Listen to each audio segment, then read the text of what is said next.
So I think it'd be really cool for us to walk through like what we both eat in a day, because I feel like we both probably get that question so often. Yeah. Even though like for us it's just like, oh, it's not that crazy, but so many people are like, I want to know. Like it's like so Yes. exciting. So Very yeah, different. walk us through what you eat in a day.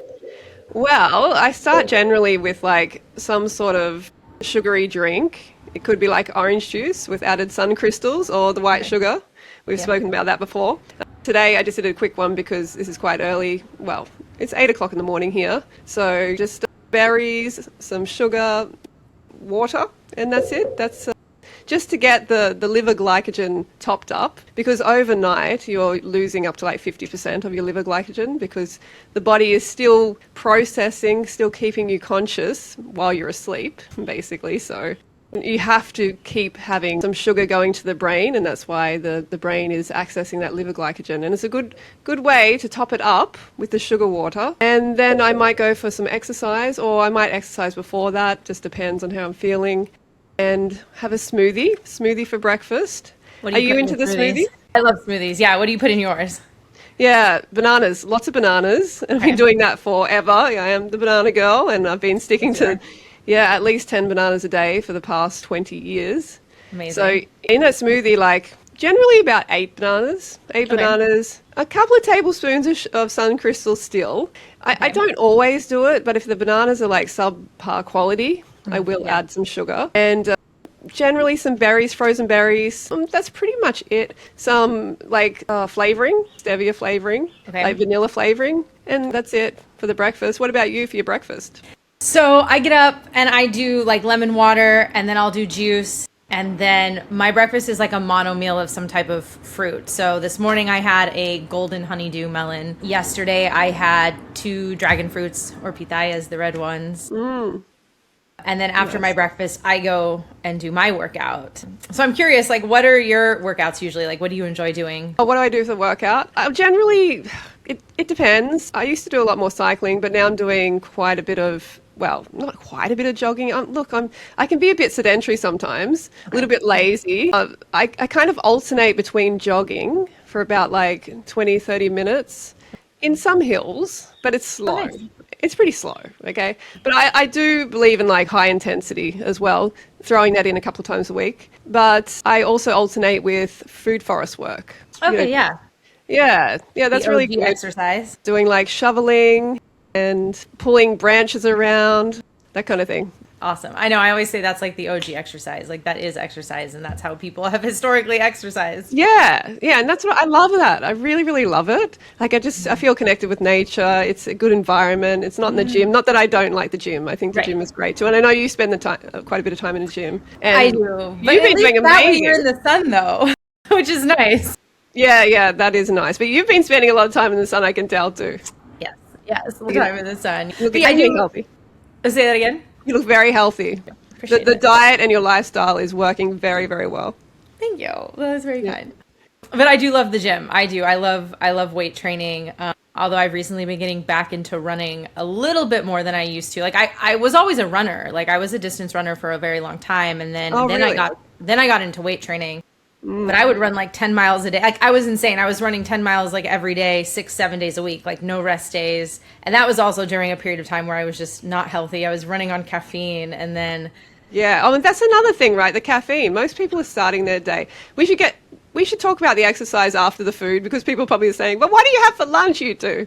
yes, yeah, we can sidebar the exercise. 'Cause, yeah, that's a whole conversation in and of itself. So Yeah, okay, it so we is. have our morning stuff. We Definitely exercise, and then you have a smoothie after lunch with a bunch of, or after exercise.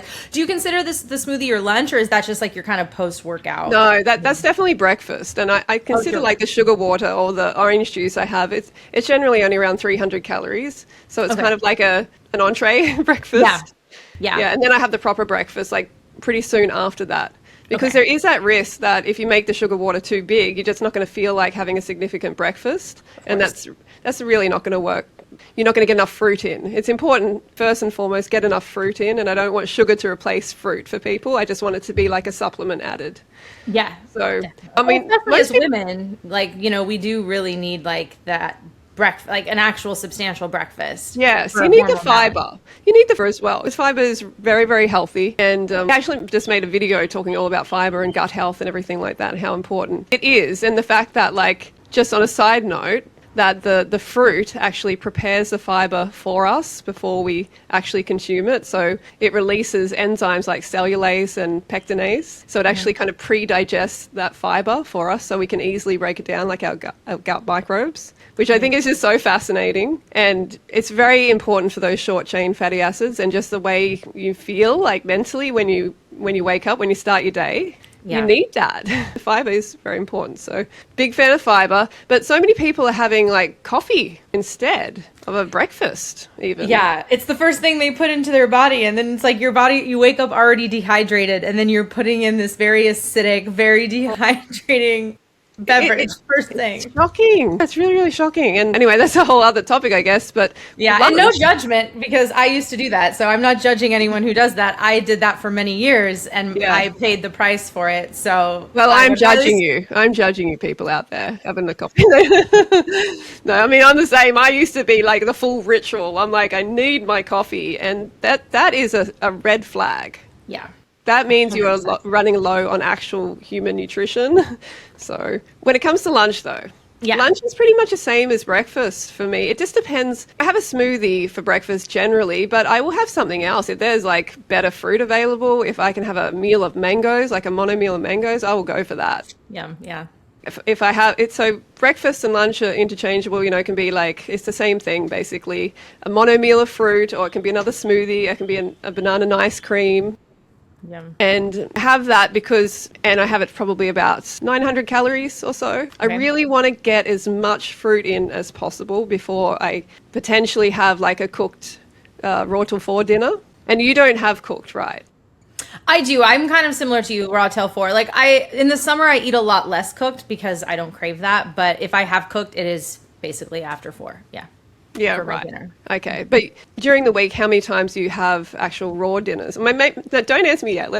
We're getting to the dinner. I'm like jumping ahead. Yeah, again. we're jumping ahead. Getting too excited. Yeah, getting too excited. So I like to really get as much fruit in as possible, at least like 1,800 calories of fruit before I even think about dinner. Yeah. And I like to have big meals. Like I don't want to have these little snacky snacks going on during the day because not only is it you're constantly digesting, but your blood sugar, your insulin release, like you're constantly releasing insulin. It's got not that there's a problem with insulin, but you want to just have the big meals. You get that one insulin release. Excuse me.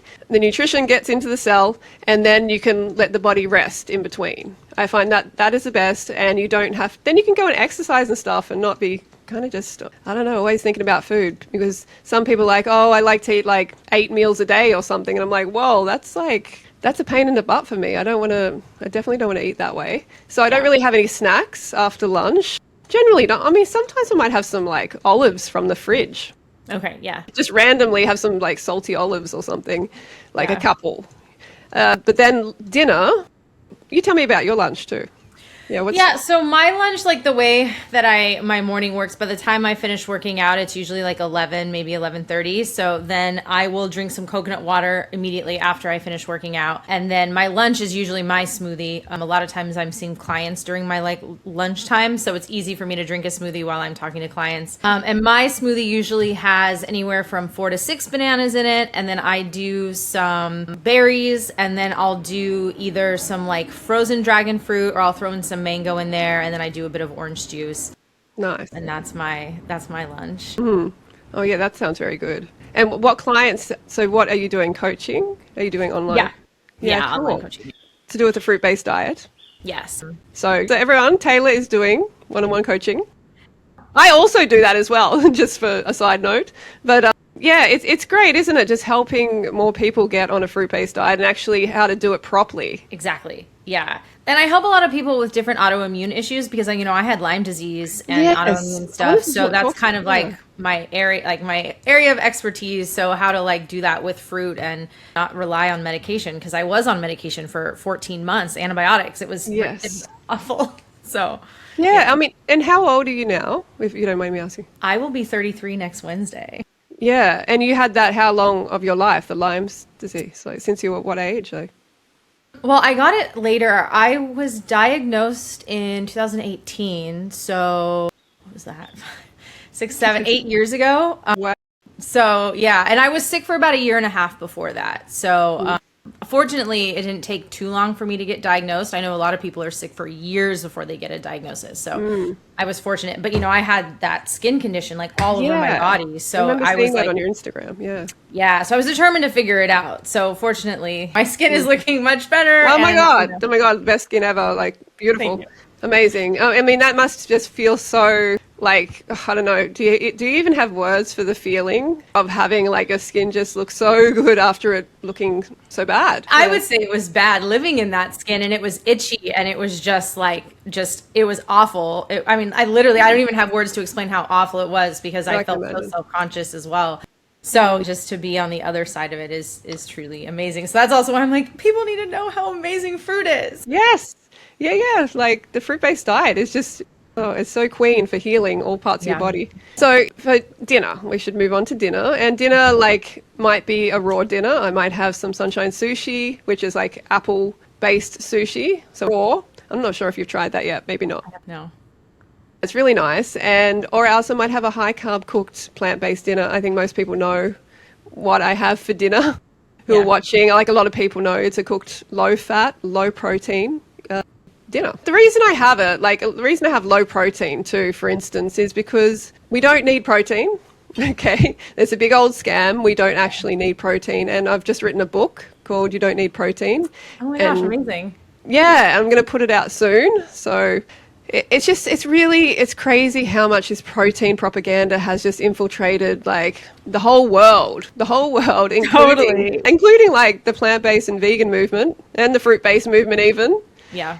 It's mad. Like, oh gosh. So you don't subscribe to the whole like high protein? Absolutely not. No. And obviously I'm someone who was regularly lifting weights and stuff, and I don't worry. I haven't worried about protein in years. And I loved the video that you did, I don't know, maybe a couple of weeks ago, where you were explaining the like protein thing, and you like compared like the whiteboard. amino acid chains of fruits and then like animal protein. And I thought that was such a great visual too for people who are like, so confused. Oh, good, good. I'm glad that came across well. It did seem to Yeah. be quite popular. I was like, oh, good. This is getting out there. Finally. Yeah. How's your dinner looking? If you Yeah, haven't so cooked. yeah, for my dinner, well, what I'll usually do between lunch and dinner is I do have like a snack, and I say snack because it's usually a big jar of juice. Like that's like I have that in the middle of lunch and dinner, just because I Oh, like that's a to good hydrate. idea. Yeah, like Yeah, an I like the entree hydration. kind of, yeah. And sometimes maybe I'll eat fruit if there is something, but usually I just make the extra juice in the morning, and I like to have it in the fridge ready to go. So I'll do my juice, and then I'm also curious what time you normally eat your dinner. I usually eat my dinner between like 4 and 5 Oh p.m. my gosh, me too. Okay, good. Yes. Yeah, yeah. So you eat it that early? Yeah, because then it's all digested and you sleep better. Yes, I love that as well. And I'm not trying to do it for like some intermittent fasting window thing. Absolutely not. That's not what I'm doing. Like we just naturally tend to like go to that time because we like it to digest before we go to sleep. It makes sense, right? You don't want to have a heavy belly. Exactly. And yeah, you won't sleep as well because especially once the sun sets, our body goes into rest and digest mode. We're no longer in, oh, we're actively eating. It's like everything's starting to calm down, and you won't produce as much melatonin if your stomach is too full or if you're even eating after the sun goes down. So my rule of thumb is, yeah, once the sun sets, for sure, no more eating. But I do notice that I feel my best if I eat between 4 and 5 p.m. Yeah. Yeah, I think that's great. Me too. Yeah. Definitely. And what sort of cooked dinner would you have? So if I do cooked food, I might do some rice, and then I'll like mix in like carrots and avocado, and I love cilantro and like serrano peppers. Like I love spicy, so I'll mix that in. I'll do like steamed veggies, maybe like potatoes or carrots or like Brussels sprouts or peas. I like roasted potatoes. Like I'll make like oil-free French fries. Yeah, yeah. Yeah.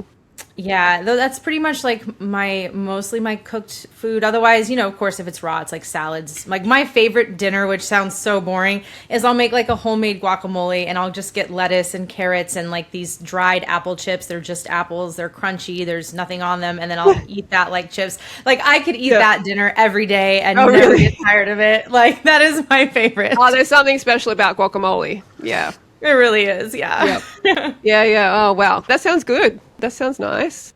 And by that point, what do you do like after your dinner or during your dinner? Are you watching TV or you're just... During my dinner, I usually am watching something. I like to eat outside this time of year when it's nice. So sometimes I'll like put something on my iPad, like whether it's a podcast or something. It's not ideal. I know that you really shouldn't be watching anything. Oh, And I, I'm always watching something. Yeah. yeah. And so, but I like to sit outside. And then after I eat dinner, I usually am like finishing up some work. And then around sunset time, I go for a walk with my dogs. Oh, And good. Yeah, you go for a walk afterwards. Yeah, yes. so do I. Yeah. Yeah. Yeah. Do you And that have like also a, just feels good digestively. definitely. And do you have like a step goal or anything like that during the day or like, I do. I haven't been tracking my steps the last few months. I have an Aura ring. I stopped wearing it because I was just like, the I'm worried EMF. about that. Yeah, and Yeah.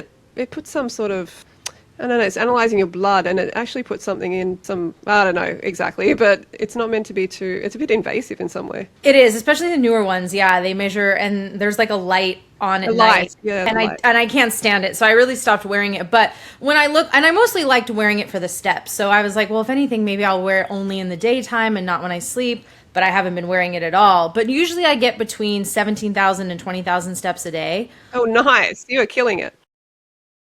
So Yeah, like that's my good. goal is 15,000 because 10 like I don't know. I'm like I have read that 10 is even too few for like most like for people like that's like a pretty but again, no judgment if that's like what you're getting. So, what about you? People need to feel the harsh judgment in order to change. It's true. Sometimes That they is do. true. Tough love. Yeah, well, I'm like, gosh, I'm only about 12,000. Okay. Yeah, I rarely get above 12,000. But, sometimes those steps are running. Okay, So, yeah. it makes it a little bit more intense. Yes. Or it might be like some hard physical work around the food forest. So, Okay, yeah. yeah, not all steps are created equally. So that's my excuse for getting 12,000. Yeah, it seems to work quite well. Yeah. And I will say when I get 20,000 steps, I've usually gone for a run that day. So, like Yeah, right. 17,000 is more average probably. Right. Okay, good. Yeah, that's amazing. What is your advice to people who are switching to eating more fruit and they're like, well, fruit just doesn't fill me up? Or like, I think I'm full. And then like 30 minutes later, I'm hungry again. Yeah.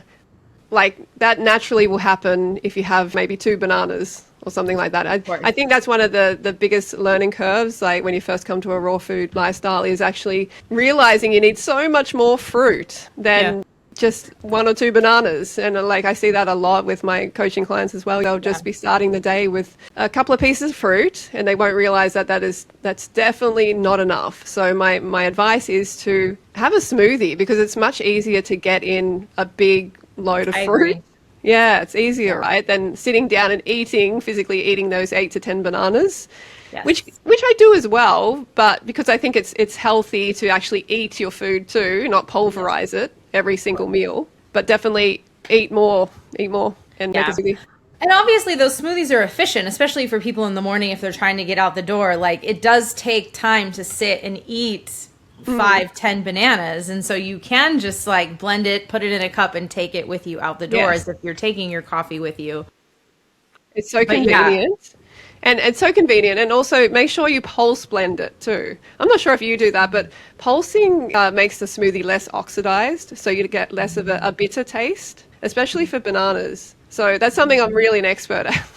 But, that's fascinating. It makes sense. So I mean, I started using a vacuum blender. oh, because, yeah. I wonder if because that's good. Yeah. yeah, my blender has a pulse function. I should try that with the vacuum feature and that and see. I'm curious now.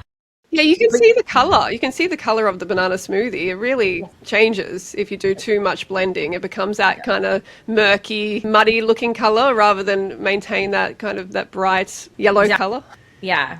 But yeah, the pulse blending is a great piece of advice because not everyone has a vacuum blender. And vacuum blenders can be a bit pricey. Like the one that I have was like $100 and I thought it was such a great deal. They discontinued it. I don't know why, but like most vacuum blenders now are like $400 or more. So I think the pulse blend option is great for people who are like, yeah, how do I minimize the oxidation when making Yes. a smoothie Yeah, without yeah. having to get a whole other blender?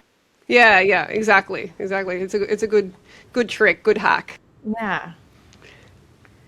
What are we up to now? Well, do we want to pivot into like to talk a little bit more about fitness and like Yeah. our What we do in a day and stuff. Oh well, yeah, just fitness, whatever. I do come from the past of being a personal trainer. And are you a personal trainer? So, like, I'm not. No, I'm just very. I know a lot about training because I've been doing it for so long, but I yeah, never you've like been an actually. athlete for a long time, huh? Like, yeah. Yes. Yeah, but that's so cool. I didn't know you were a personal trainer. So amazing. Yeah, well, I was. You know, I was a certified personal trainer, had my Yeah. own personal training business, Awesome. and Yeah. I worked out of Fitness First. I'm not sure if you know Fitness First. I don't. No, it's like a huge chain in Australia, the biggest gym Okay. in Australia. Okay. So I learned a lot. Yeah, had a lot of clients, and that was great. As Cool. far as Okay. fitness goes, what should we talk about? I seen you doing like chin ups and stuff with like a weight, holding a weight even. I mean, I used to do chin ups all the time in the gym as well and do like a lot, but I don't think I ever weighted it. So that's impressive. Yeah, I mean that's tough. And I mean it's not like it's not super heavy, but I mean still adding weight to any type of pull up is Oh, certainly yeah. like challenging. So yeah, that was Don't something don't minimize that one. You are strong. That's amazing, and that takes time. I know myself. It takes time to be able to do a bunch of pull-ups, and then to add weight is just, yeah, it's really great, and it's a testament to the power of the fruit-based diet and low protein. Right, you're not smacking in the protein. So exactly. Yeah, like you can still get strong. Like it really, and I think what I like to say is it's a great example of if you're just nourishing your body properly. Obviously, carbs are ideal because that's the energy. And you train appropriately, you will get stronger. You don't need to worry about the protein. It's that's just all right. about how you train. So when people are like, oh, but like, what about the protein? Or I want to gain muscle. I'm like, well, you need to actually just go in the gym and be consistent and have a good workout plan and then just eat your fruits and your Have the carbs and carbs. you'll be Yeah. great. Yeah, exactly. Because carbs are what actually powers the workout, powers the muscle growth. This is what people don't understand. If you have enough amino acids, which is very easy to cover, when you just eat enough food, you cover your protein needs. You only need amino acids. You don't need protein, by the way. Yeah. But like, it's very very easy, and we've been just lied to so much that it's difficult, and you need to get like. There was a woman the other day on Instagram that I follow. She's lovely and everything, but she put on her story that she's aiming for 180 grams of protein per day, and she's having protein water. She's I've seen the protein water. I'm like, I can't. oh my gosh, how far is this going to go? Like, I'm just wondering what is going to come out next. Protein has been added to absolutely everything now. It makes me like just, oh gosh. Oh my gosh, I know. Yeah, You just have to laugh about it or you're going to cry, right? exactly. And that's how it's such a successful. I don't know if you want to call it a campaign, but the way that they market protein and how this has this many grams of protein, your brain starts to put significance to that because labels are telling you how many grams of protein are in Over and over. all these products. So you're like, oh, this is an important thing I should be worried about. That's And right. it's like, not really. Oh my gosh. And like that is so bad. When you're having, say, 180 grams of protein, that, Your poor kidney and liver. oh my gosh, your poor kidney and liver, and it displaces the carbs. Yeah. You know what I mean? And then you end up not getting enough carbs. Then you go into gluconeogenesis, and then in your colon, your colon bacteria end up eating your colon lining because Yeah. they're starving and because the lining is made of carbohydrates. So you end up like eating yourself. It's awful. And like getting back to the muscle building, you got to get enough carbs because the carbs actually help you push to failure. You know what I mean? In order to actually end up growing the muscle, you know, you need that glucose. So if you don't have it, then you're not going to be able to really push to failure long enough. I mean, it takes months to build the muscle. Of course. If you're on low carb, like it's not going to give you optimal results. That's for sure. Definitely not. Do you find, I mean, again, you were in the fitness world as well. Like, obviously, people who are eating high protein, their muscle appearance does look different. Like, I always explain it, you have more of a shrink wrapped, raisiny look because everything is so tight because you're so dehydrated versus if you're, muscular and toned and you're eating high carb or fruit based, your muscles are so hydrated. So they do look a little bit more plumped. And so you might look at someone who's eating high protein and be like, oh, well, they're more cut. But it's only because they're dehydrated. They're not necessarily dehydrated. healthier or stronger than Yes. you. That's exactly right. They're super dehydrated. That's a really good description. The raisin, yeah. The dehydrated raisin sucked in. Yeah, no. That's not nice, and that's healthy. It's very unhealthy, and I definitely saw that a lot in the gym. But I also noticed that a lot of these individuals binge out on carbs anyway, and they won't say anything about that. Okay. They will pretend to be sticking to the high protein or Okay. even high fat. And then they may look like their muscles are filled out. So then it's really deceptive. There's so many lies, especially with this carnivore diet. Oh my gosh, it's just, Oh my gosh. Yeah. it's out of Totally. control. But yeah, it's important. I mean, like, because for every gram of carbs, your body holds like 3 grams of water. So that's going to make the muscle look more full as well. You know, you're going to get that extra. You got like, I don't know, 4 grams of carbs or something in the muscle that's held in the muscle, and then you've got that water as well. So then you're going to get that full, healthy, hydrated like look, and your muscles even look bigger. So I think Yeah. that's a win, right? Totally. Yeah. It's so funny because this year I've kind of been adjusting my training, but I was lifting pretty heavy at the start of this year, like January through like March. And then I built my lower body I built it up too much. And I was like, okay, this is too much muscle. So now I was like, well, if anyone ever says you can't build muscle eating this way, like that's a lie. Cause now I built too much and I'm trying to like get rid of it. Oh, you are the perfect example. Oh my gosh, maybe you should be taking that like angle with like all your marketing or whatever, you know, like, because you want to reach a lot of people with a fruit-based message, and everyone has their kind of that angle, Yeah. you know, and Maybe. you have some really significant muscle, and I mean, Yeah. I love that you're getting too much muscle. What Too a much muscle. I mean, it's been a terrible point of problem. self-consciousness a little bit because I was like, oh man, I miss like my more leaned out legs, and now they're just a little bit more bulky, and I'm like, no. But I'm like, the silver lining is you did this with fruit. You didn't do this Yeah. with protein. That's amazing. I think that's so good. And like, So- do you find that it's too much as in aesthetically or functionally? You're finding that it was affecting your running, or is it just a look? Is it Aesthetic. just a look? Yeah. Yeah, it was aesthetically like, you know, my jeans and shorts were fitting Right. differently because there was more muscle, and I was like, yeah, I don't love this, but like I was like, okay, this was still a great thing, and despite that, so Yeah, you are like busting the myths. You know, that is so good. I actually I do some weights here.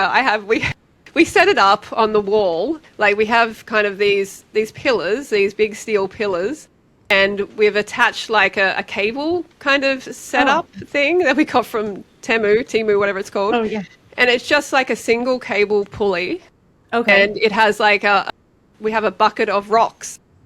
okay, And we amazing. like adjust the Do weight it. with rocks, and it's effective. It's working really well. And because That's we were awesome. just for ages trying to work out how we're going to do this, because we don't actually have any physical walls. We only have like shade cloth, and we only have Okay. like mesh, you know, and these big pillars, these big Yeah. like beams, steel beams. So I might put like an image or something. It's quite funny. Yeah, no, you should. I'd love to see it. But It that's works. awesome. Yeah, it sounds efficient and effective. Yeah, and I mean, I haven't been focusing on building muscle that much, but for the last maybe 5 months or so, I have been, and I can already see it coming. And it's Coming like, in. if only people realize that fruit is all you need to build muscle. You don't even have to have nuts and seeds. Yeah. I mean, greens and nuts and seeds I still eat myself, but fruit is sufficient. It has Yeah. enough amino acids, and you know, there's a reason it is low in protein, in amino acids, because you eat large quantities. Okay, so if we're in the wild and we're eating large quantities of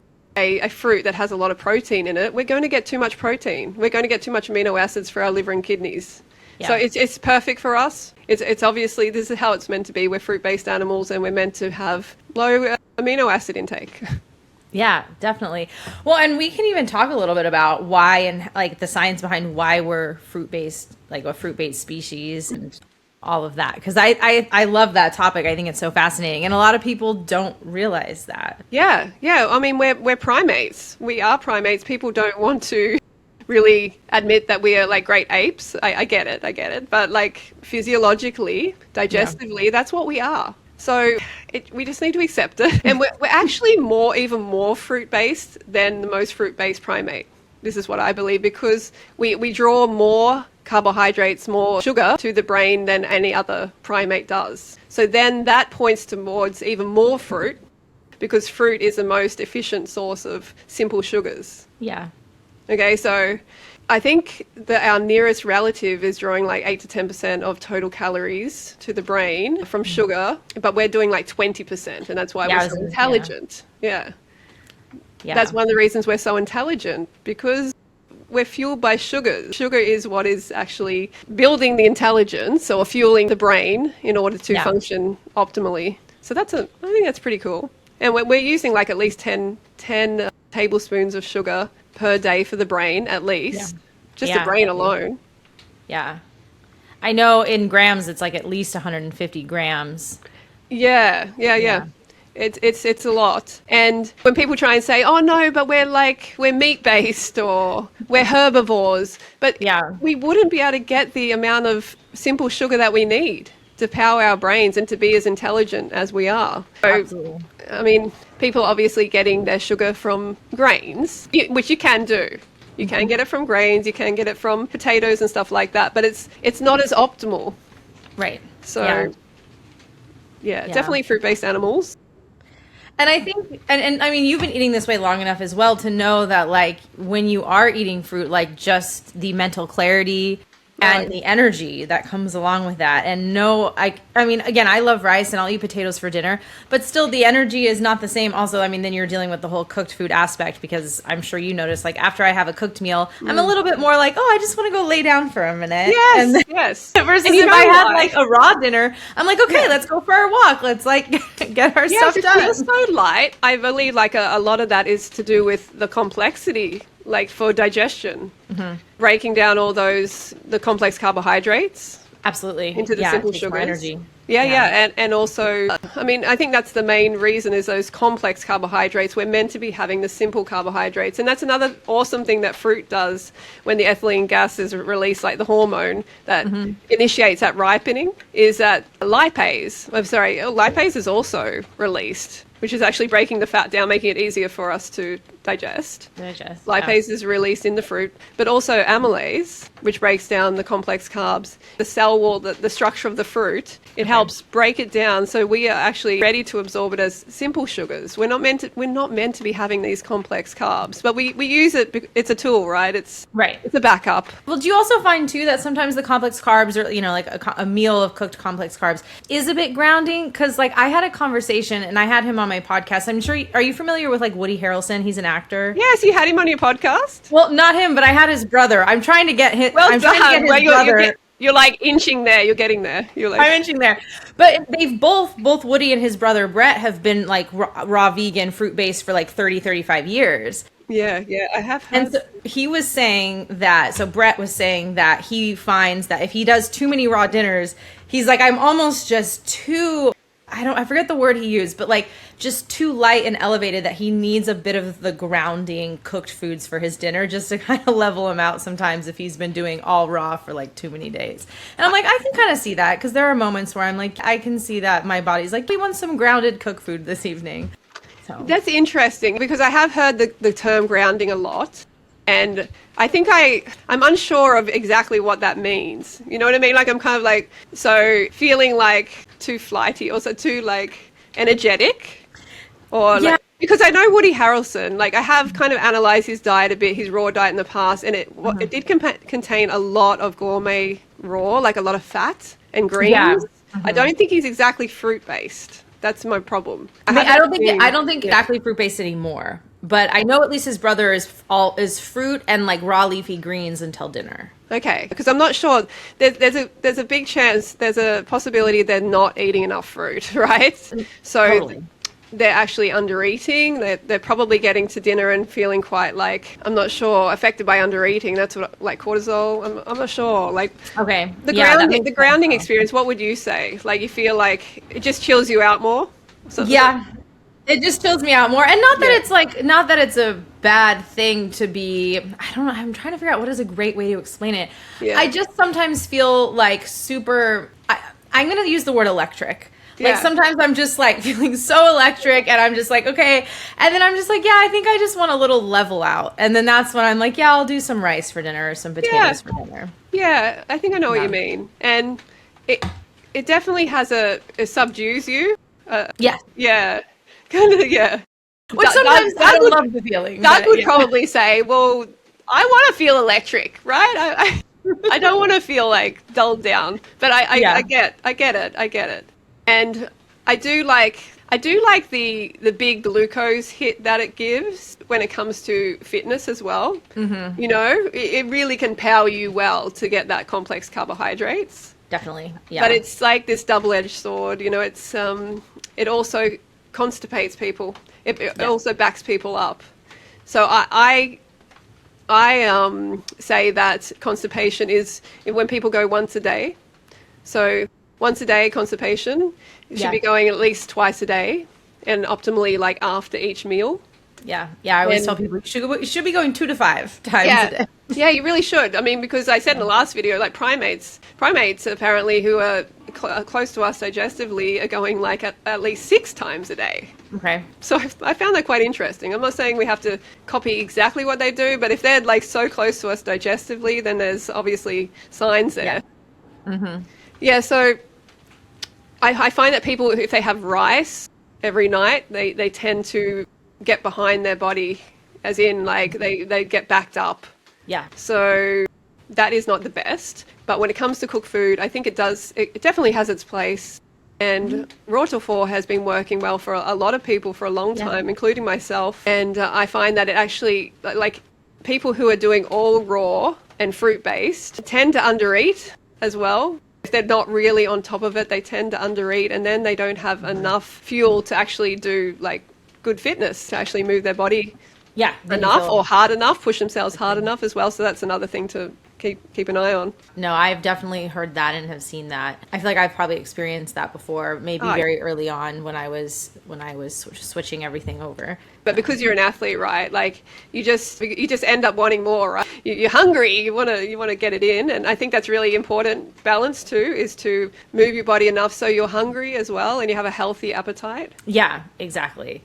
And yeah, I think like when you are in the fitness world, you just kind of are a little more in tune with your body, whether it's hunger cues, and so you kind of are just like, yeah, that wasn't enough. I have to keep eating. Versus if you're new to fitness and you're new to switching your nutrition, a lot of it's like kind of very foreign. So you're like, what is right? What is wrong? What do I do? What's enough? And a lot of it is trial and error. Like if you eat something and you find that you're still hungry, okay, well then that wasn't enough. You need to eat more. Exactly. And people think their hunger is like a bad thing or something. They're like, oh no, they don't want to eat more. Like we've been trained to not meet our basic needs and to starve ourselves a lot, and like to feel bad about wanting to eat more and there's something wrong with me. And it's like, no, you need to fuel yourself. We're like big animals, really. Like we need to eat a fair amount of food. Absolutely. And the amount of bulk as well is so important for our digestive health, for our colon, for colon health as well.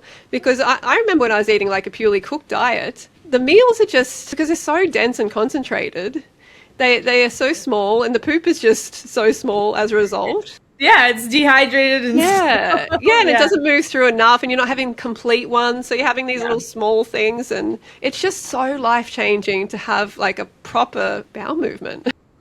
Actually, and that is probably something that people who have been doing this for a while don't share enough, because it's kind of like, who wants to talk about bowel movements and stool? And I always have to ask my clients questions, and we go through the Bristol stool chart, and it's like, okay, what does your stool look like? So I'm not really going to shy away from that topic. And I think, and I mean, I've never really talked about it on a podcast, but like how good it does feel when you're having a full and complete bowel movement, especially in the morning, because like you should have a good one within an hour or so of being awake in the morning. Exactly. And you should be able to achieve that without a diuretic like caffeine. Yes, that's right. I mean, like it's a laxative, isn't it? It is really, really shocking how many people are depending on the coffee to go in the morning. And yeah, I think like people, I mean, my last podcast, I spoke all about it and it got hardly any views. And I think I'm probably number one because like YouTube maybe is like, what? She's just talking about like poop the whole time. And maybe people don't want to confront that as well. They don't want to analyze that part of their day. But you should probably. You should be looking at it as well. Like we have a composting toilet, so I can see it exactly how it goes out. Amazing. It sits there, and I will look at it. I'm going to admit it. I will look at it because it's like, why should I be scared of like something that I created myself? Yeah. No, it's true. And a lot of people have never looked. Like that's why when I've asked clients too, like, okay, so what does it look like? They're like, I don't know. And I'm like, well, you better start looking. Yeah, exactly. And also they have that like blue water, the blue flushing water. Oh my gosh. No, that's terrible. Yeah. And then they never see the color. It just gets completely dissolved in there. And that's obviously a big problem in society. And it's a lot to do with this high protein diets. And Yeah, we definitely Yeah. should talk about that in more detail sometime. Definitely, yeah, that would be a good topic. Like, I mean, I'm sure you follow. Oh, you know Ted Carr. He always Yeah. talks about like, yeah, if you're like fruit based and you go to the bathroom, like you're not going to know someone just went to the bathroom compared to if someone's a meat eater and they just went to Oh the yeah. bathroom. Oh yeah. It's that you definitely know. But even some people who are like vegetarians and also cook vegan, cook plant Yeah, based. because You the know what I cooked mean? food. Because you can Yeah. still produce that the stink, like the Yes. hydrogen sulfide and the cadaverine, and literally it's called cadaverine. Okay, I You didn't know, know that. like these Interesting. toxic Okay. gases and stuff like that. So they still can be, and I've smelled some pretty bad ones after plant-based eaters too, I have to say. Interesting. Okay. But it's a special category for the meaty smell. It's just, yeah, Yeah, yeah, it's really like dead bodies, totally. which it Yeah. is. So it is. So. It definitely. And one thing I was gonna say, like talking about like the volume of like food, like obviously when you're eating fruits and raw foods, you're able to eat such a larger volume, which I would argue is more fun than Yeah. having just to have small, a small cooked meal. But then I also think I don't know what it's like in Australia, but right now there's like such this trend here of like everyone taking GLP-1 drugs and like Oh yeah. peptides.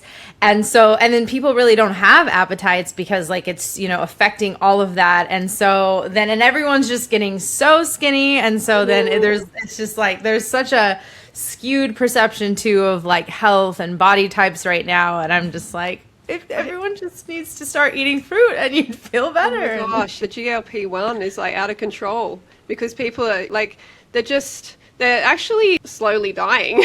You know what I mean? They're depleting themselves so badly, developing these nutritional deficiencies, like extreme dehydration.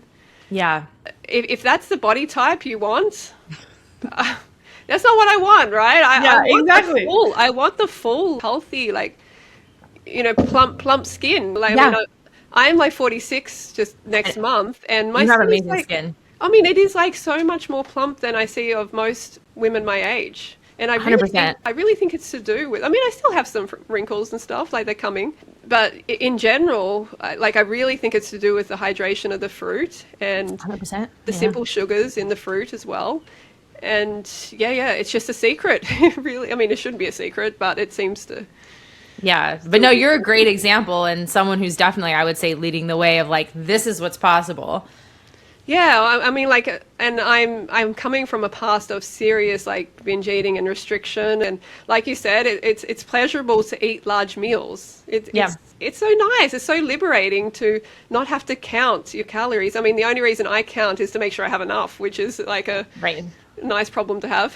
Yeah, exactly. Like that, it's great. So that is definitely an underrated aspect of the fruit-based diet. Is Yeah.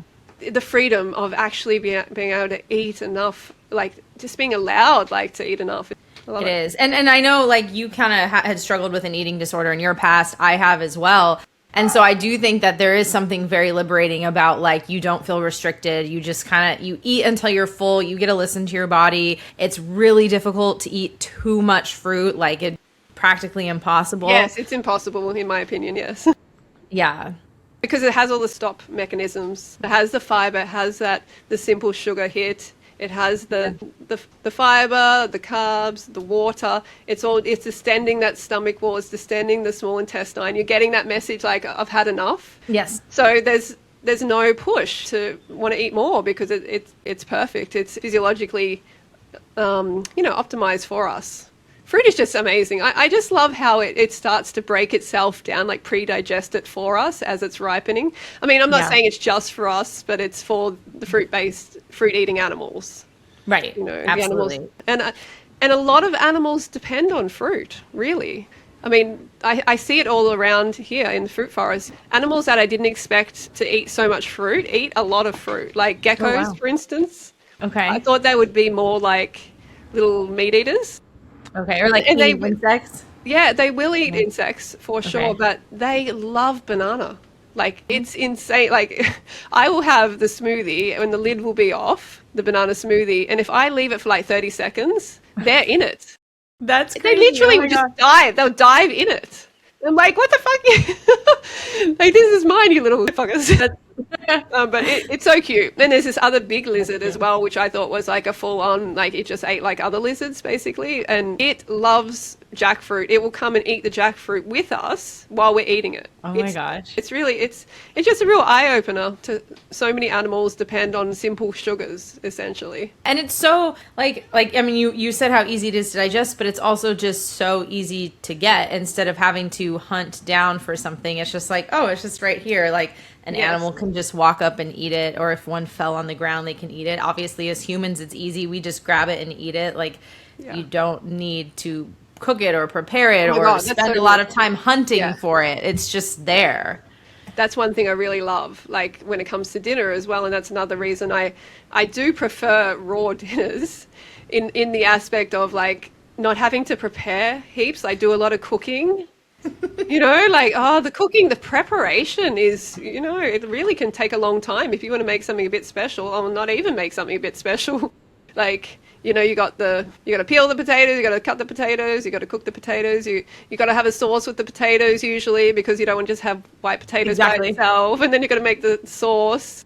Yeah. And then you have to, present it all and clean it all up at the end. It's actually, I noticed it can take a couple of hours out of my day. Like just that. Just to prepare. I know. Sometimes I'm like, if it's like time to have dinner, I'm like, okay, do I want to like make something that I could eat in like 10, 15 minutes? Or do I want to like cook some potatoes that I can eat in 30 minutes? And I'm like, no. Yeah. It really can be quite time consuming, especially if you want to make a pizza or something. Forget it. I mean, like, exactly. Yeah. There's so many steps. Yeah. And I mean, don't get me wrong. You can with like my recipe recently, my apple sushi. It can take a bit of prep. It can. So if you want to do it that way, you can do it that way as well. But just simply sitting down to eating good fruit, like a meal of durian or something, is so easy, so satisfying. Yeah. And we're trying to create that here. Our first durian tree, we got the first flowering of one of our durian trees. Oh, so exciting. It's so exciting. I mean, we've been waiting. We've been here 9 years waiting for this. Oh my gosh. Okay. That's such an accomplishment. So oh my God. Cool. It's exciting, because then the other ones are likely to start flowering as well within the next couple of years, because they've all been planted around the same time. Okay. And then we should be able to have what we've always dreamed of having, is have that like fresh durian dinner from our trees. Yeah, that's the dream. That's the dream. That's going to be the most amazing, because before we used to go to Asia and have it there, and now we've kind of tried to bring Asia. We have little sections. We have like little Asia. We have little Africa. We have all these sections. So we should be eating like kings and queens soon. Amazing. Oh my gosh, I love that. No, that's definitely goals. Like, I mean, I don't have anywhere near what you have, but I just picked like my first like 6 passion fruits off my passion fruit vine today, and I was like, and there's still so many that are going to be ripening. I'm very excited, but I was like, oh my gosh, they're my first ones. Oh, that is exciting. Oh, passion fruit is amazing. I love passion fruit. So good in a banana smoothie. I don't know, have you tried it, like in banana smoothie? You put like 4 passion fruits in there. Well, funny enough, my smoothie today, I had bananas, a little bit of mango, and passion fruit. That was my smoothie, and it was great. Oh, so nice. It just adds that sour element. Like, oh God, so I good. love it. I mean, that's it. I mean, how much property do you have? You're probably just a tiny, like a small amount where you are, or? I don't have that much. So, I mean, I've definitely tried to plant as much as I can. So, like, I have some citrus trees. They're pretty young, but they do produce. And then my passion fruit. And then I do have, like, a couple of fig trees, which produced, like, 14 figs this year. So, I was like, okay. Oh, so you do have a few fruit trees there. That is nice. I do have a few. The fact that you can grow figs is, like, amazing. We wish we could grow figs. It's one of my favorite fruits. Oh gosh. Oh, it is? Okay. So good. Yeah. So that's like a big bonus. Yeah. Wow. So I'm aspiring to do more of what you do. Oh, yeah. Well, you're already well on the way. That's great, and it makes sense, doesn't it? Like if we want the best nutrition and we're on a fruit-based diet and we want free fruit. Exactly. And that's the amazing thing about fruit trees and vines, like the passion fruit vine, is they produce a lot. Once they produce a lot, which is great. Yeah. I mean, obviously you have to have some patience until you get there. Obviously, like your durian tree situation, but once they start going, then it's like yeah. That's right. And it's total abundance. I think we have neighbors who have had like 100, I think it was 100 durian on their tree. So I'm like, wow. Yes, hopefully this is a sign of things to come. Yes, yeah. So obviously it will do well in your area. Yes, yeah, that was very important to us. Yeah, exactly. Yeah, that's awesome. I'm curious, like, what's something that, like, you did when you first started like when you first started eating fruit based that you don't really do now, that you were like, obviously it's not wrong, but I guess like obviously you've been doing this long enough. So how would you say that it's even evolved? Because like I can look back, I've been doing this like 7 years now. So I look back and I'm like, oh yeah, I used to rely heavily on smoothies all the time. Breakfast and lunch was always a smoothie. And then it was like, why am I drinking everything? Like, okay, one smoothie a day is fine, but I don't want to drink all of my meals. So now obviously I eat more.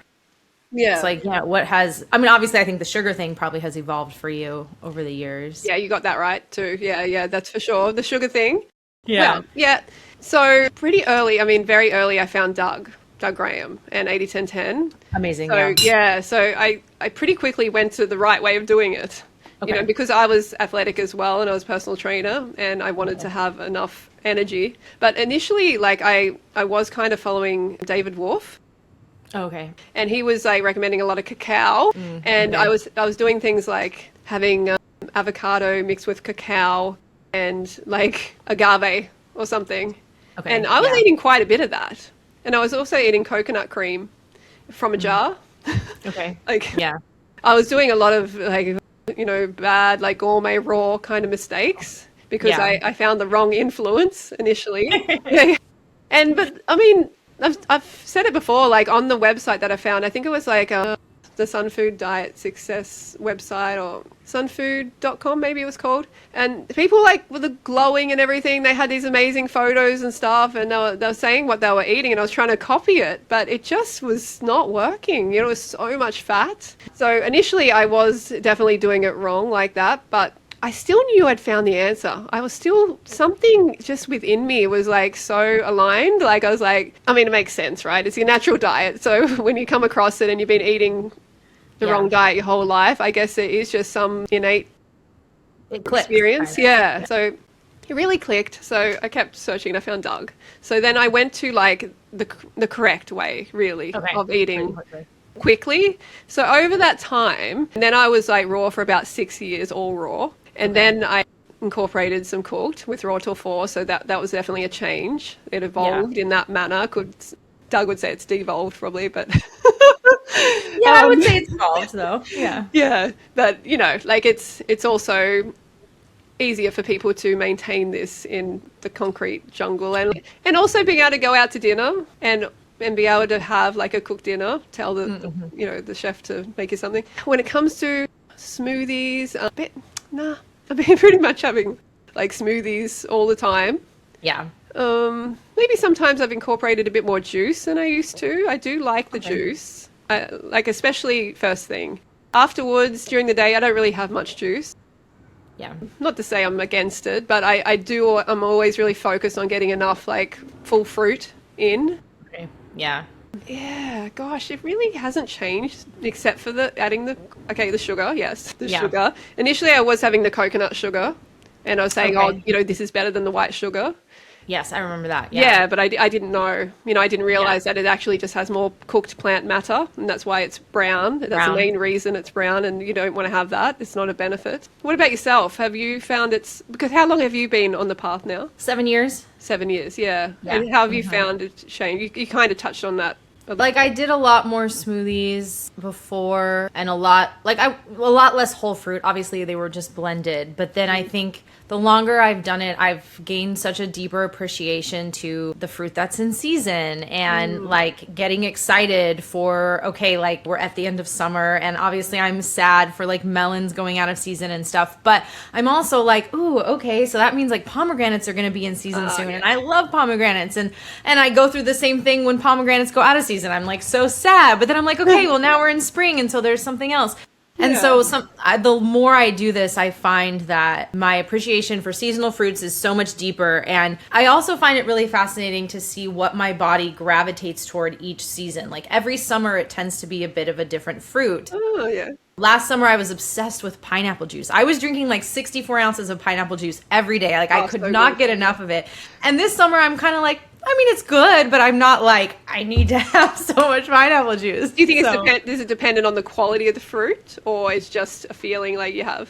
Like, I think it's just a feeling I have. Like sometimes, and it could be the quality is different one summer to the next, but I just find it like I was never a big kiwi fan. Like I never not liked kiwis. They just weren't golden really kiwis, the okay. golden kiwis are good, yeah. And there's also red kiwis, which I do Oh really yeah, like.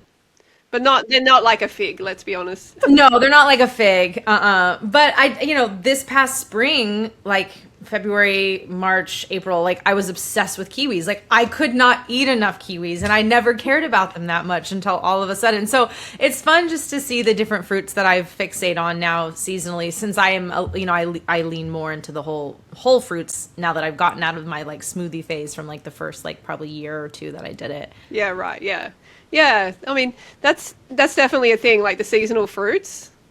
Yeah, and getting excited for it. Oh yeah, for Yeah. sure.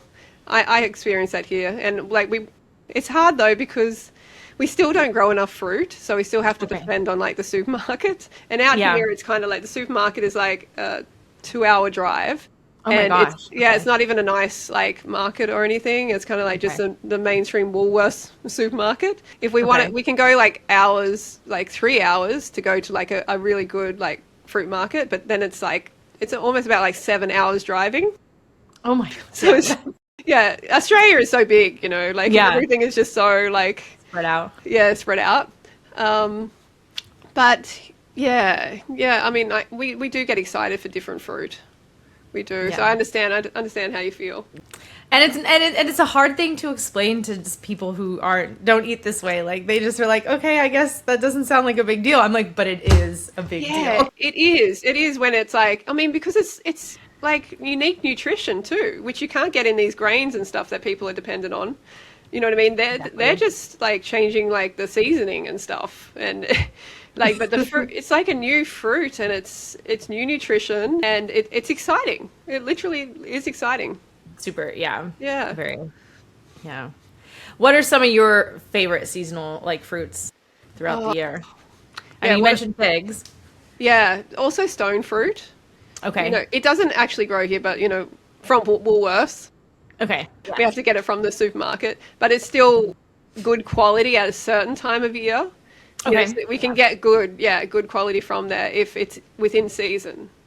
Okay, So stone yeah. fruit can be amazing, like white peaches, nectarines. Yeah, I really love monomeals of that for sure. Okay. We have some really unique exotic fruit coming on here. Like I'm not sure if you heard of it. It's called dabai. Dabai or safu. No, I haven't. When you try them, you'll just be like, "Oh my god!" Like Amazing. Okay. safu tastes like avocado mixed with like lemon juice, and it's just a step up from avocado. Interesting. Okay. It's That got a sounds fascinating. purple skin, and it's got like, I think it's green. I haven't had one for a while, but I think it's kind of a light greenish color inside. But yeah, so good. So we're having those. We're having like little drips of that are coming. So that's very exciting. But when it comes to like mainstream kind of fruits, like I'm always eating bananas. Bananas across the year. Those are a staple for you. Yeah, it's just a staple. It has to be. I don't know many long-term, like successful, like energetic fruit-based eaters who aren't having bananas. Yeah, well, you know what's super fascinating? This, maybe you relate, or maybe other people, this is a mistake I would probably say don't do or know your body. But yeah, bananas are a staple. And for 4 months this year, I don't know, it wasn't necessarily a mistake, but I just did not want a smoothie at all because I was so into different fruits that I was like, okay, I want kiwis for breakfast and then a papaya for lunch, and like Yeah. I don't want a smoothie. So for 4 months, I didn't have any bananas. Like, I wow. was just having other things. Yeah. And my body felt it, and my runs got slow, and I was like, my body's asking for bananas again. Like for as much as active as I am, and bananas, tend to be a higher amino acid fruit. And so I was like, I can't not have bananas in my diet. And so I added them back in, and then like a month later, I started feeling better on my runs again. And I was like, yeah, I learned my lesson on that Wow. one. Yeah, I'm glad you gave that example. Yeah, because you literally did the test. You did 4 months Yeah. without them. Yeah, and you felt it. Yeah, because they just are like a good, dense carbohydrate source. It's just They are. trying Yeah. to do it without bananas and dates. Yeah. Like you said, I mean, papaya is so yummy, like when you get good ones. But in order to get enough calories in a papaya meal, you really have to eat, 4. Yeah. And that can be difficult. And that's why I do recommend people add some sun crystals sometimes. They can add dates as well. They can do that. But this is a Yeah, very dates are cheap great. option. Yeah. And it doesn't change the flavor and it doesn't have chunks of dates in it. And there's a few advantages. Of course. And that will Yeah. just bring up that nutrition and then they won't have to have as much bulk. Yeah. But bananas, I mean, they can be really poor quality too. So that's why I like to add some sugar if they're poor quality, if I have to buy them from the supermarket, unfortunately, sometimes. Yeah. But yeah, you do feel it. You do feel it if they're not in the diet. So anyone watching, if you want to really be successful on a fruit-based diet long term, you have to have bananas. And it's not because I'm biased, because I'm the banana girl. Okay, it's true. She 100%. I can vouch for that now. I've learned. Like, I mean, I honestly, a minimum of 10 bananas a day, I recommend, but you don't have to. If you got access to other really good fruit, I still would recommend at least like one banana meal a day, like at least 8 bananas in your day. Yeah. Yeah, now I need to experiment doubling my bananas and see how that goes. Because I'll probably feel amazing. Well, it's so simple too. Yeah. I honestly believe banana is the best food on the planet for like digestion. It's not my favorite fruit. Like, it's just not. I don't know anyone it's their favorite fruit. It's just I don't know what it is about bananas. It's reliable. It's just really reliable. Yeah, it's very reliable. It's an excellent staple, but it's just not that exciting. And maybe because we have access to it all the time, That could be. it's not yeah. exotic. Like, it's not exotic. But yeah, definitely try it. At least 10 bananas a day. Anyone watching, Yeah. and it's a life changer. Like digestively too. Oh, so good. Yeah, for sure. It really adds the bulk. I mean, but another thing before we move on, I'll go. The apples. Apples are so underrated, and I'm saying this quite a bit recently because, well, all of my like raw kind of journey. I mean, all up, I've probably been raw for about 8 years, if you want to add the years in between the cooked, which I've done. And I've really neglected apples. Apples can be like awesome, especially in this apple sushi. You can also cook apples too. You can make like this tomato apple casserole, which doesn't sound that good, but it actually is good. I've got a whole bunch of recipes in my my VIP course, my Frugivore diet course. If anyone is interested, you can join at any time. I'll put a link down below. And yeah, that is actually delicious. It's really, really delicious. So utilize the apples. Find ways to cook apples. Like there's also this shine diet that I'm promoting. It's kind of in between raw and it's in between raw till 4. I call it the shine diet. Okay. And it is like involving, you can have a curry where you replace potato with apples. It actually tastes really good. Okay. It's I would love really to try good. that. That sounds really good. Yeah, you probably don't eat much apples either, do you? Or You know, I do in the fall when they're in season. when they're in season, that's good. I mean, it's another low calorie thing though, so you'd have to be careful. Yeah. Exactly. I love apples and dates together. I find they're a really good combination. I also like to, in the fall, blend dates with cinnamon, and then I dip the apples in that, like a caramel. Like, I do enjoy that for a snack. Oh, so what's that recipe? It's like apples, dates. So sliced apples, and then you blend the dates with like a bit of water and cinnamon, and then just blend it till you have like basically a caramel paste, and then you can just dip them, and yeah, it's really yummy. Yeah, that's a really good mix together. Like, I think bananas and dates go well, apples and dates. Yeah. Yeah, really, really good. And yeah, bananas and dates are really a great pre and or post workout meal. Yes. Like I always say, like my smoothie is my protein shake. Like that's my like inside joke is like, this is my protein shake. Yeah. I mean, the guys at the gym, they wouldn't be able to believe that you're eating the diet you are, probably. No. They're probably very impressed with your performance, I can imagine, because I've seen you like doing your chin-ups and stuff, and not a lot of women in the gym are going to be doing that, you know, and hardly anyone, or like you're probably the only one on a fruit-based diet in there. Oh, 100%. Yeah, I would be shocked if there was someone else. Yeah, you should be very proud. You're giving a very good example to a lot of like women as well, young women who are starving themselves, who are obsessed with protein, who really don't get it. So your example is super, super important. So, well, thank you. I appreciate that. And I mean, I used to obsess over protein. I would do 2 powdered protein shakes a day, and I was like, okay, like ground beef, I was doing ground bison, and I didn't even like it. I just was like, well, this has so much protein, and it's super lean. And like, meanwhile, I'm like bloated, and I feel not great, and I'm so tired. And your skin. So, my skin was awful. So yeah, you definitely have to check out Taylor's page. and see her skin transformation. Yes. Amazing. So you can definitely transform your skin as well, and not just the condition that Taylor had, like everything. Because I had acne myself as well. Yeah. I had big ones like on my shoulders and chest, and Oh, wow. Okay. yeah, and I had a whole lot of like small ones like on my forehead. Like you can't see it now because I've got this like funky fringe. But like I had heaps on my forehead. It was crazy. It was just like this lumpy like sandpaper. Okay. I think it was like, yeah, there was definitely a problem there. And the fruit just cleared everything out. Like, the constipation was gone. Like, just everything just starts to flow and heal. And gosh, it's amazing. It's true. And you do really like start to glow. I mean, like, I'm sure you're familiar with like biophotons. Like I developed a course last year called the Sunshine Diet, and it was all about and about like nourishing yourself with like light, literally through being in the sun, and then indirect light by eating fruit, because fruit carries a lot of light because it sits in the sun. And it's like, I don't know any person who eats fruit based who isn't like glowing and their skin isn't vibrant and glowy. Like, I mean, there's something to be said about that. That's right. Yeah, there is, exactly. If people notice that, I think that's one of the first things people notice is the skin glowing. Yeah. Like when I went to the Woodstock Fruit Festival, they were the healthiest people I've ever seen in my life. They were like the amount of like glow was like intense. Yeah. Amazing.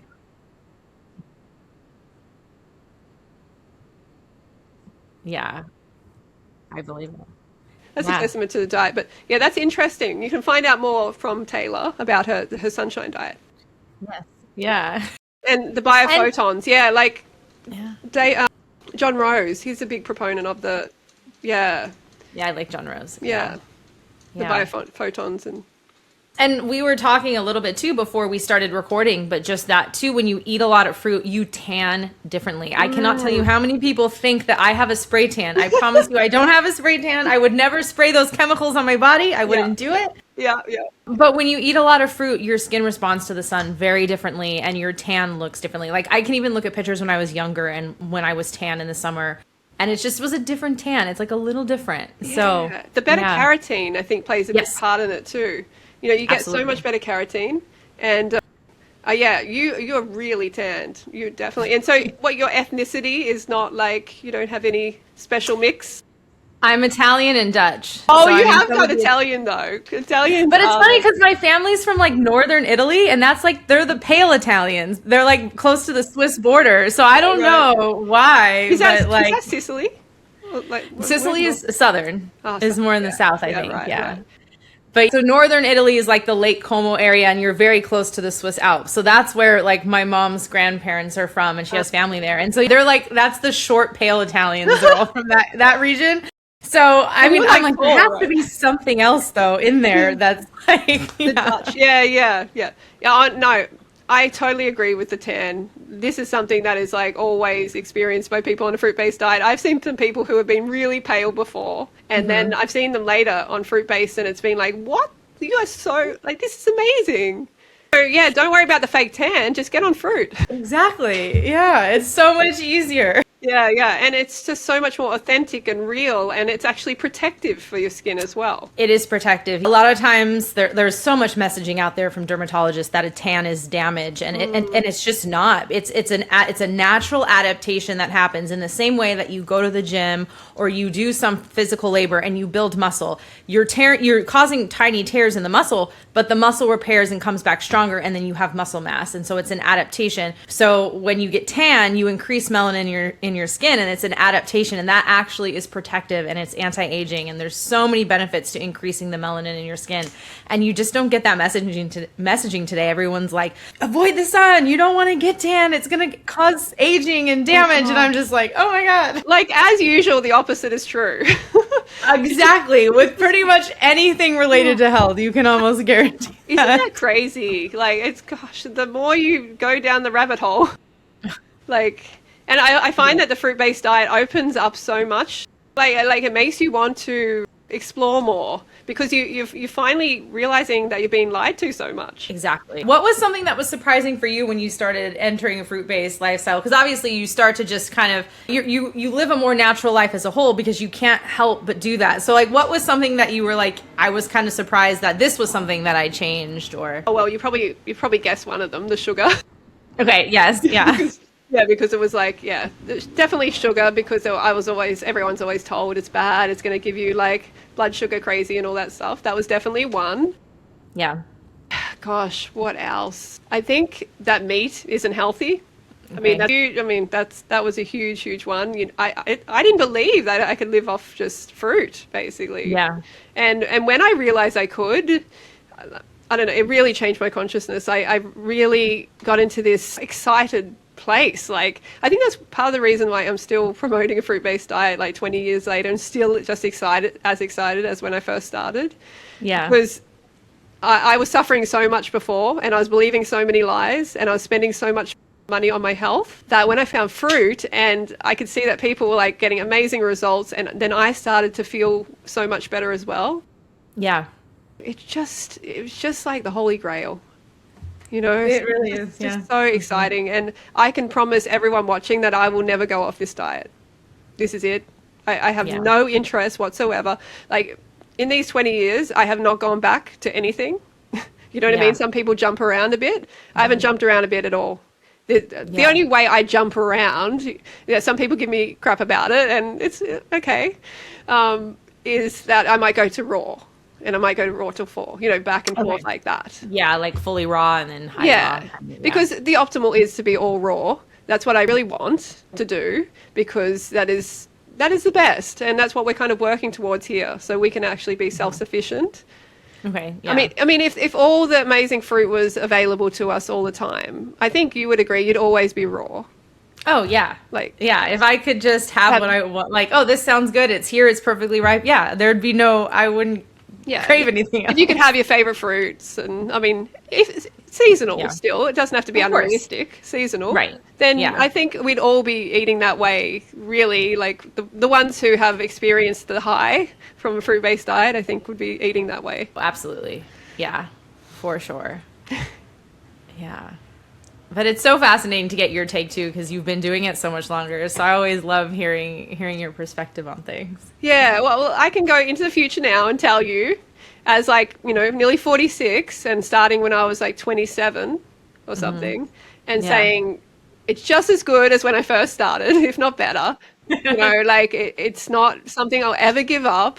And those watching who are new to it can just rest assured, you know, you're not going to develop some deficiencies and you're not going to fall apart and, you know, life should get better and better. But you have to eat enough, right? You have to still do some basic things. And I mean, that's the bottom line is eating enough. Because, of course, no matter what type of diet you're going to eat, if you're not eating enough, you will become deficient. So you have Yeah. to be eating adequate amounts of calories. that's right. You know, people might start losing their hair or like, you know, start. Yeah, that's a common one that people have said, though, this happened to me when I tried that. Because, well, look, if you're not getting enough nutrition, as in, it's not that your fruit is not giving you enough nutrition, it's just overall fuel. If the organism is not getting enough fuel, then it's going to deteriorate. Yeah. That's just not rocket science, that one. Exactly, yeah. But the beauty is fruit is going to give you, it's going to be more suited. Like, I mean, I know an individual who has been fruit-based for, he's probably 20 years too, but he's been anorexic that whole time. That Okay. whole time. And Crazy. he's still, he's still okay. I mean, I think he definitely has some deficiencies just because he's Yeah. anorexic, you know. Yeah. But because it's fruit, he still does all right compared to someone who might be dead by now. Really, That's true. Yeah, because yeah, fruit is still pretty nutrient dense. Even if you're Yes. not quite getting enough calories, you're still getting quite a bit of all these amazing micronutrients. yeah, a wide spectrum as well that Yeah. you don't find in, you know, things like meat, for instance. Yeah, exactly. But yeah, that's so interesting. But yeah, that's probably a common mistake that new fruit-based eaters will make is, and we kind of touched on it, but yeah, just not eating enough. Just not eating enough. That's number one. If that's a message I can give newbies is, yeah, please eat more. It's going to make you feel so much better. You're going to have a good, healthy gut microbiome as well, robust, not starved, that are going to be eating your colon lining because, Yes. you know, it is made of carbohydrates. So that's why the bacteria is going to go and eat it. And that's another thing why when people are having this high protein, they're like it's the microbes are forced to eat that protein, and they don't want to do that. They're dying out, they're creating a whole lot of toxic gas, and then you're reabsorbing this into your bloodstream, and it's a real mess. For sure. I think, and I don't know if you agree with this, but I think the other like growing pains that people experience when they switch is, okay, so they're not eating enough, but then it's like you have to relearn what being full feels like, because I do think that being full from eating like eggs and bacon in the morning to having a smoothie, it's a different feeling. It's a different full feeling. And I mean, obviously the full feeling from the smoothie is more of a real full feeling because you're actually eating that volume that's causing the stomach to expand, which tells your brain you're full, versus like with eggs and bacon, you're not eating the volume. So no, your stomach's not actually full, so it didn't expand, but you have a heavy feeling. And I think a lot of people mistake this heaviness after a meal with being full, when that's not really what full is. That is a very good point to bring up, actually. Haven't heard anyone really speak about that. And it's kind of like having a rock in the gut versus like having a balloon or something. Yeah, like that. Yeah, that's a great way to imagine it. 100%. Something lighter. Something light versus something like you have that volume, that size. With the rock, the rock can be quite small but heavy. Yes, and it is a different feeling. It is a complete different feeling. Like I can have my 10 banana smoothie and still feel light but full. Exactly. Yeah. And it's I guess that water, that hydration, and that you don't get with the protein and the fat. And I know a lot of people are saying, "Oh, I don't feel full unless I have a lot of protein." And I think you mentally don't think you're full unless you feel that heavy, unless you feel like you have a rock in your stomach. Yes, but like you said, it's different. It's a different full. Yeah, like, see, these are the kind of conversations that are breaking through into just the real truth of what, like, our species should be eating. And these conversations aren't being had enough, really, when you think about it. And science is not studying fruit-based eaters at all. No. So, yeah, that's why I have these breakthroughs as well, where it comes to you, you're like, yeah, it's hard to explain. Have a little light bulb moment, and you're like, "Oh, okay, that's why that is." Yeah, I don't want to say it's like channeling or anything, but it kind of feels like that. It's amazing. It opens up your consciousness a lot when you eat this way.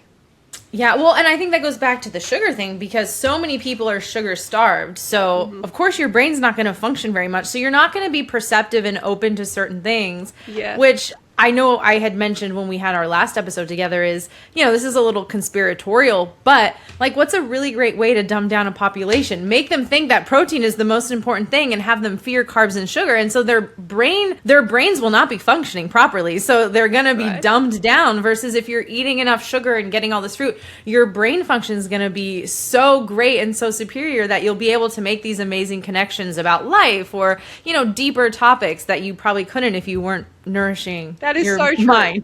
Yeah. Oh, yeah, exactly. Oh my gosh, that is so true. And it works for them in the way that it makes them a lot of money as well. Dumbs down the population, so the population doesn't want to lead a revolution. Exactly. It just ties in with everything. It gets people dependent on the pharmaceuticals as well. 100%. They become sick, they become deficient, they become lazy. They become caffeine dependent. It's a big mess. It's a big mess, and it all comes down to that brain function at the end of the day. Absolutely. And the sugar comes down to the sugar. Yeah. I love to be able to bring it back to the sugar, which is great.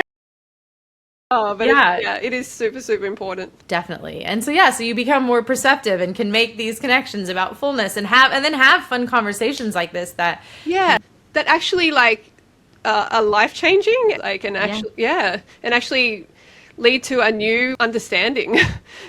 Absolutely. Because the science is great, and obviously there are some people who are more receptive to seeing the science, but I think sometimes when you just hear two people talking about their experiences or even explaining, you're probably used to this full feeling, but that's not real full, and then this is then you can kind of have this epiphany of like, oh my gosh, that's exactly true. That's what stops me from being fruit-based, because I'm thinking this. Yes. Because sometimes the science is awesome, but you almost just need like a little bit of like a real life example that resonates. That is definitely more important than the science, really. The science is definitely good, to have that backing us up as well, obviously Yeah. that's great. And the science does actually back up fruit. It does. It's yes. just really fragmented all over the place. It doesn't, fruit-based diet. But Yeah. it's very exciting to have these conversations, and to really reach new heights, I feel like. Yes, absolutely. Yeah. From like a hormonal perspective, like when I switched this way, my period like was painless and became so much better and regular that like light. Yeah, exactly. I mean, that's a huge part in a lot of, I mean, I know in amongst our community, we hear people talk about that, but I think people who aren't familiar aren't as aware. But like, yeah, I mean, my period's like 3 days, maybe 4. It's not that bad. Like, I'm just like, okay, it's like, it's here. Of course, like there's a little bit of being uncomfortable because yes, it's happening, but it's not debilitating. I mean, I used to like throw up and have to lay down the first day of my period. Like I could not stand up. It was awful. Oh my gosh, we should do a whole video on that one.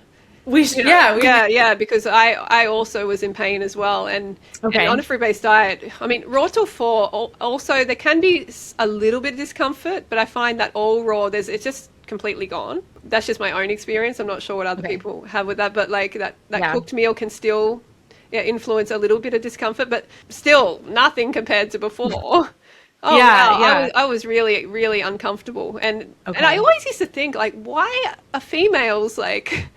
Why are we punished like this? Why does it have to be like this? And then when I went all raw, and it became so light and painless, I was like, this is obviously right. Yes, yeah. This is what it's supposed to be like. Yeah, that was exciting. Yeah. So yeah, that would be a fun episode or topic to get deep into, is the female experience of doing all of this and the hormones and all of that. I think that's really important. Yeah. Let us know in the comments below. Yeah, let us know if that's something you want to hear more about. Yeah. Well, it's been great. It's been great to chat to you. I know. I'm so glad we got to do this again. So it's always so fun to swap our experiences and our knowledge. Yeah, I think people find it very beneficial to hear our own personal experience, especially after years. Combined like how many years? With 27 years or something on fruit-based. So it's a lot of experience. It is. And I know it's also funny because I then went raw, like essentially I was like 26, almost 27. So it was like right around the same age that you did. So I think that's really funny. Yeah, that is interesting. Yeah. Well, I think you'll be on it for forever. I think so too. Yeah. It's too amazing. It's too amazing. Yeah. Yeah. Well, awesome. Well, thanks for chatting again. Yeah, thanks for having me. We'll have to do another one. Let us know if hormones you want to hear. If there's any other topic you want to hear us chat about, let us know down below. And I love chatting to you. So, and definitely check out Taylor. Yeah, and anyone who's on my platform listening, check out Freelee. Oh, we can do that collaboration thing. Oh yeah, that'll be perfect. There we go. All right. Well, sending you lots of love and fruit. And sending you lots of sunshine. So yes, send me a tan. We're in winter now. I need a tan, damn it. Yeah. All right, I'll talk to you soon.